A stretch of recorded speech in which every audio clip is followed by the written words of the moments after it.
Në qytetin bregdetar të Vlorës, ndër vite kanë munguar investimet për ndërtimin aty të një impjanti qendror të ri, të përshtatshëm të përpunimit të ujrave të ndotura, duke u kthyer në një ndër faktorët përse ndotet gjiri i Vlorës. Niko Dumani, ambientalist, thot se impjanti që është sot në funksion nuk e përballon dot kapacitetin e qytetit. Ujrat që kalojnë nëpërmjet impjantit të përpunimit dhe derdhe në det, sipas tij, janë të ndotur.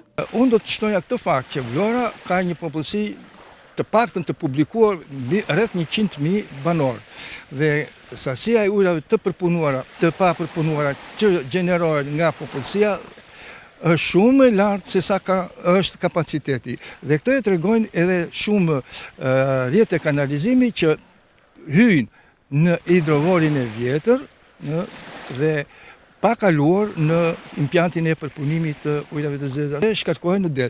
Por nga monitorimet që kemi bërë, vërejmë se ujrat që shkarkojnë në mjedisin detar në hidrovorin e Vlorës janë shumë të infektuar ose të themi përmbajnë lëndë të panevojshme ose të dëmshme që nuk duhen shkarkuar. Gjë që tregon se dekantimi i ujrave të zeza në këtë impjant nuk bëhet është një niveli relativisht të ulët. Në ndotjen e shkaktuar, sipas Dumanit, ndikojnë edhe bizneset të cilat nuk e posedojnë një sistem të përpunimit të ujrave të ndotura. Dumani tregon se nuk ka asnjë informacion se ku shkarkohen sot ujrat e ndotura të 10 bizneseve të Vlorës.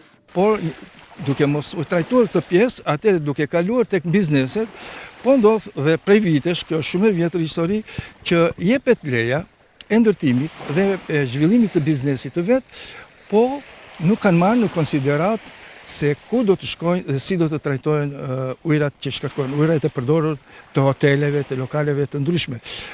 Shumica këtyre, mund për mos të thënë të gjitha 100%, kanë shkarkime të lira.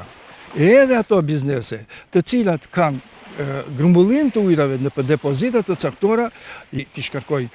Por ne nuk dim as ku shkarkojnë dhe s'kemi asnjë lloj informacioni nëse diku në njërin biznes, në njërin hotel, janë grumbulluar ujrat e përdorura, të pa trajtuara dhe janë larguar me mjete teknologjike si që janë botet të ndryshme. Dumani konfirmon edhe faktin se sot ka edhe kanale të ujrave të zeza që derdhe në det. Niko Dumani thot se plazhet e Vlorës janë në kategorinë D, në kategorinë e fundit, me ndotjen më të lartë ndër vite. Deti i Vlorës është i ndotur. Vazhdojnë të derdhen kanalet të ujrave të zeza? Po, janë disa kanale të ujrave të zeza që shkarkojnë. Por kjo që po them unë është perceptim, por jo thjesht perceptim, sepse disponoj edhe vlera të caktuara dhe dokument të caktuar që plazhet e Vlorës janë në kategorinë e ashtu quajtur siç është përcaktuar nga ligji, kategoria D e fundit. Ndotja në nivele tepër të larta në gjirin e Vlorës është zhvërë edhe nga pushuesit, të cilët kanë konstatuar kryesisht përgjatë sezonit veror, fekale në bregdet, por edhe naft apo vajra të depozituara në det.